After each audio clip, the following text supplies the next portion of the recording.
Greetings, greetings, greetings, everyone, and happy Friday. We are the Dawn of Ascension show, and I'm here with my Ascension Soul team, and we are here to share our views, our tools, and our journey for these crazy and wonky vibrations and energies that we're all living in right now. And we really know they're like crazy and wonky. My name is Arlene, and I'm here with Aubrey, Gina, and Susie. And today we've had this reoccurring subject come around this last few days, and it's about setting boundaries from other people's stuff. Sometimes it's really difficult to even understand that other people's stuff gets mixed up with our stuff, and that and so then we're trying to deal with their stuff and our stuff, and they can come to you in a lot of different ways. You can pass someone in the grocery store, on the street, pick it up through the internet. There's lots of ways you can pick up other people's stuff and assume it's ours. Aubrey, connected to source in all things. I know this is a huge subject. We will be discussing it many, many times, but what have you got for a basic message on other people's stuff with boundaries today? Well, I think that this topic is such a beautiful opportunity to kind of talk about internal versus external, because often when people are thinking about boundaries with other people, you're thinking of it externally. You're thinking about putting up a wall outside of yourself to, or like putting a boundary over there. And when you do that, you're actually still kind of taking on another person's energy because you're still making it about them. And so when you are setting energetic boundaries, it's really a matter of what is yours and what is not yours, what you will experience and what you will not experience. And so when you have kind of sick cords, and if you don't know what cords are, we're all very connected basically in a giant web of existence, and it's very lovely when it's harmonious. But sometimes our cords can get kind of sick with other people because we will take on their energy, we'll take on their Akashic lessons, and and it's one of those things where it's like if you never teach your children to do the laundry and you always do the laundry for them, then they become adults who don't know how to do the laundry, and that actually like it stunts them in their own development. And so when we have sick cords, when we've been doing things for other people, claiming an energetic boundary is actually just a matter of just doing things for you that are for you, and that's it. And you'll notice that when you do that, the people that you have been doing things for will get very upset. And the truth is that's their development was stunted by your behavior there. And so having a lot of compassion for them and for yourself, for the choices that you've made in order to learn the lessons that you have, is an essential part of this process. But yeah, that's the message from Source today. Wow, that really makes a lot of sense, because I got caught up in that karma, dealing with my father, and he pushed stuff onto me that he should have been clearing, and then I got caught up in all that stuff. So that is like the best answer, and I could really understand what was going on at that particular time. Wow, does anyone else want to add something to that? Gina, do you have anything to add on boundaries, energetic boundaries from other people's stuff? All had experiences with taking on other people's stuff, or doing things for other people too much.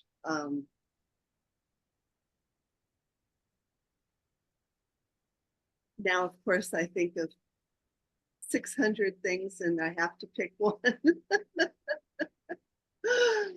But Susie, while I'm thinking, do you have any good examples? Well, for me, I'm working through unworthiness and trying to move into the confidence piece. And for me, it's my kids, right? I've discovered that I've attached some unhealthy cords to my kids, and I don't know who I am. Sometimes I'm not able to be myself because I pour so much of my energy and myself into them.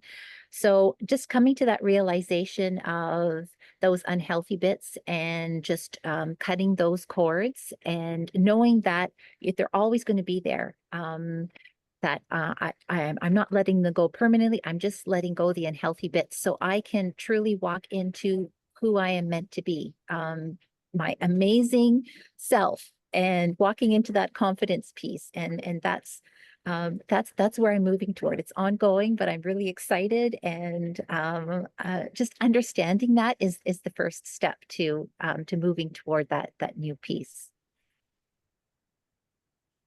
Yeah, Susie has really, really, really evolved a lot in pertaining to this subject. She has worked very hard and has really done a lot in moving ahead of her confidence level.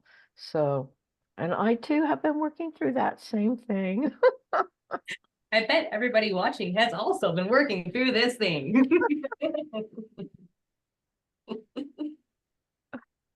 Wow. So does anyone else want to say anything about boundaries and other people's stuff? I would like to say that some of us are more aware than others when they feel someone else's energy. I had a little antique space in in the antique mall in town, and I was in there one day, and this young gal, she was all about 28, 29. Anyway, she came in and she looked at my cake plate. I had a really nice vintage cake plate, and she looked at it, and then she left. And then a couple of days later, or during the weekend, I seen her back, and she goes, "Oh," she grabbed it. She goes, "Oh, it's mine." I said, "What?" She says, "Well, I felt it call me, but I didn't know if that was my desire or someone else's desire. So I had to just drop it and come back and see if it was really mine, but it's mine." And she picked this plate. It was really beautiful. And I was telling her all about it, and she was just all happy. So that was it. And I was like, oh, wow. It was cool to see a younger generation that's the way they dealt with that kind of energy. She just goes, I just don't know, but I'll come back. So I think that would be kind of like my description and a little bit of what I seen today. Yeah.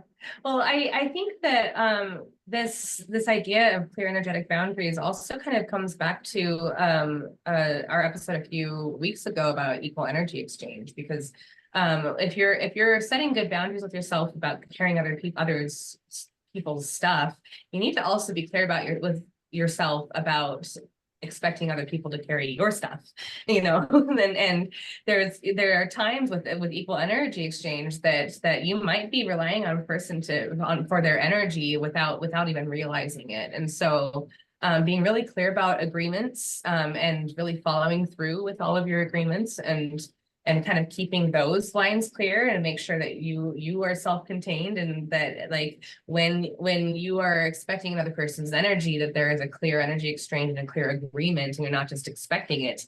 Because expectation without communication is really what creates unhealthy cords. And so continuing to do that with yourself, it can't always just be about what you're doing for other people. It also needs to be about what other people are doing for you. And when you do that, you start to be able to become sensitive to things like, this is my cake plate. And it is yours. It was just adorable, and she was just so excited. I was so excited about that. Oh, just to let everyone know, I just felt like I needed some extra grounding this morning, so I got me a big chunk of tourmaline here that I've been kind of waving around like a little wand.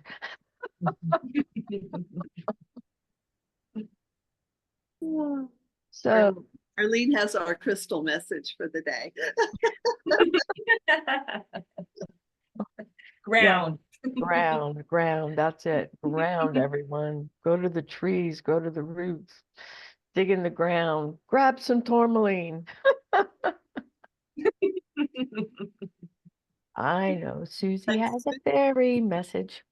And I Susie wears her ivy back there as a shawl sometimes Yeah, to help her.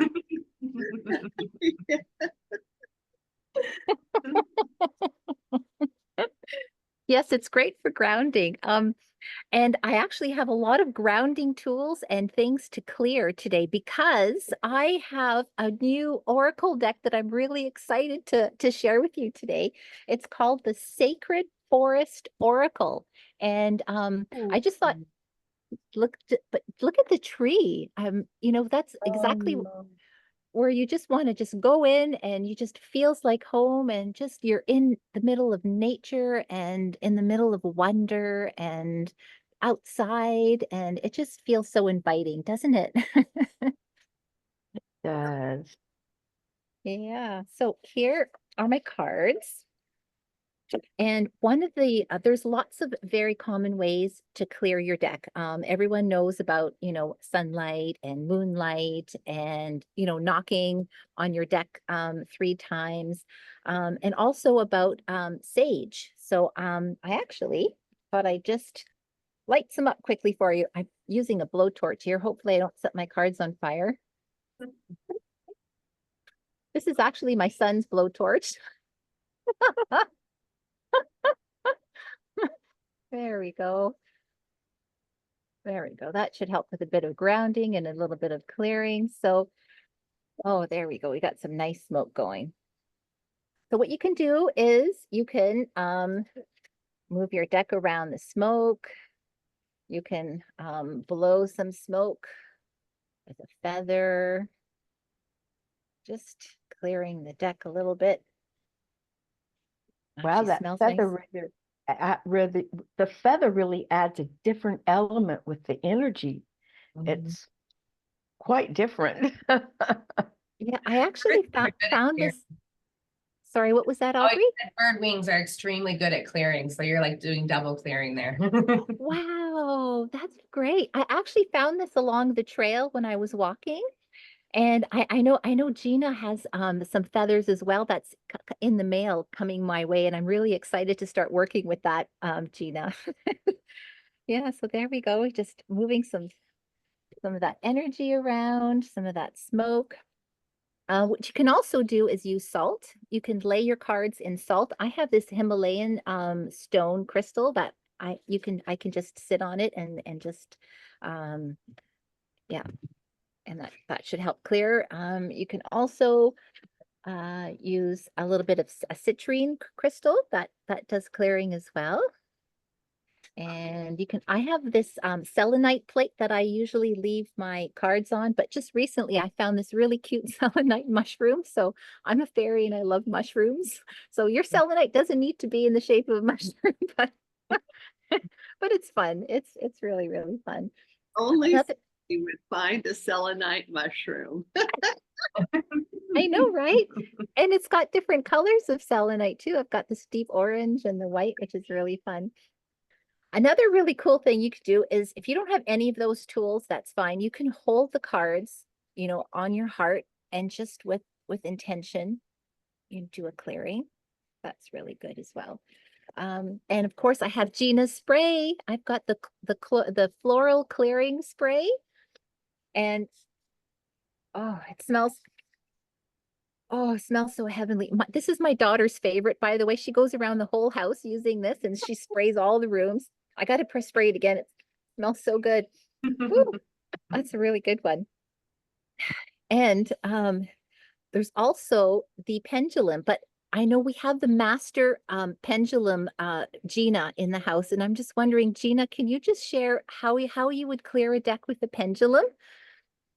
Well, it's mostly intention, but you can spin the pendulum clockwise with the intention of clearing the energy clear.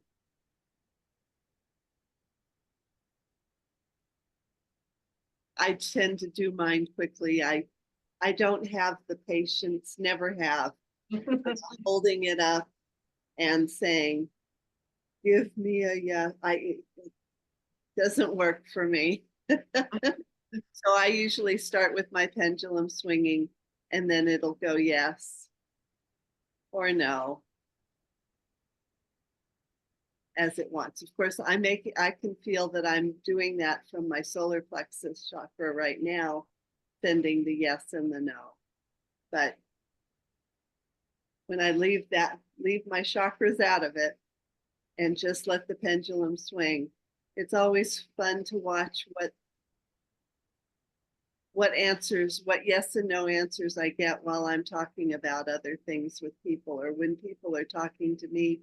The pendulum is frequently spinning, and it will say if they're asking something and all of a sudden I get a no, I don't think that's right, or I think there's something else that needs to be looked at. It's pendulums are very interesting things if you can keep yourself out of it and just let answers come. Once you get familiar with your yeses and nos. And for a pendulum, you can use anything. For a long time, because I was constantly losing pendulums, I would use a nut on a string. So I could get a whole box of 1,000 nuts at Home Depot. And at a yard sale, I got a whole spool of bread for 10 cents, I didn't matter if I lost it, especially in the garden. So anyway, there's a pendulum lesson for the day. Oh, thank you so much, Gina. Wow, that was amazing. I think I'm going to have the clearest deck with all of these little tools that we've got. Definitely clear now. It's clear. It's clear. Yeah, we're pretty sure it's clear now. But we're going to do one more just to make sure, okay? No, I don't know, but this came to me that this would be really great as well to clear, and it's using sound. Now I'm just wondering, Aubrey, can you just share like how important sound is just in general, and how this might be clearing the deck right now? Yeah, absolutely. So the universe is made out of frequency and vibration. And so when you are taking an organic compound, even metal, like this sound, what's happening when you create a vibration of it is it's vibrating against the patterns and fractals, and it's shaking things loose. And so that's why it's so good for us to listen to music, to produce music, especially singing, any sort of dancing is extremely good for us. And the reason for that is because we're just moving in a vibrational rhythm or creating a vibration through our bodies is it's harmonizing with the other fractals around us, and it's kind of helping us kind of find where we are in the universe and become more ourselves. So this sound and this vibration, as it's clearing the deck, because it's making the deck remember who it is. And everything under consciousness, so including wow. Wow, that's fantastic. All right, so now to pull a card.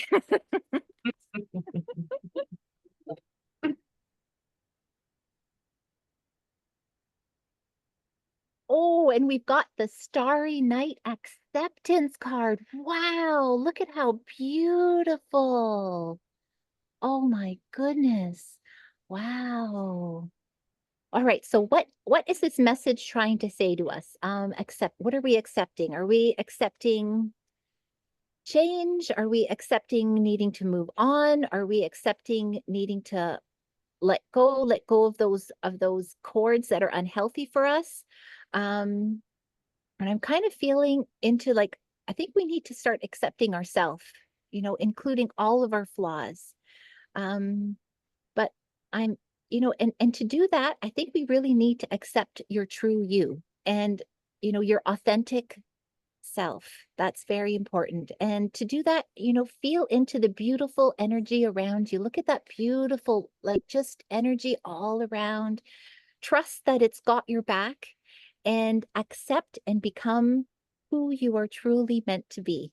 So I think this is just a beautiful, beautiful message for us today, ladies. And I'm so excited. Thank you. Thank you, Susie.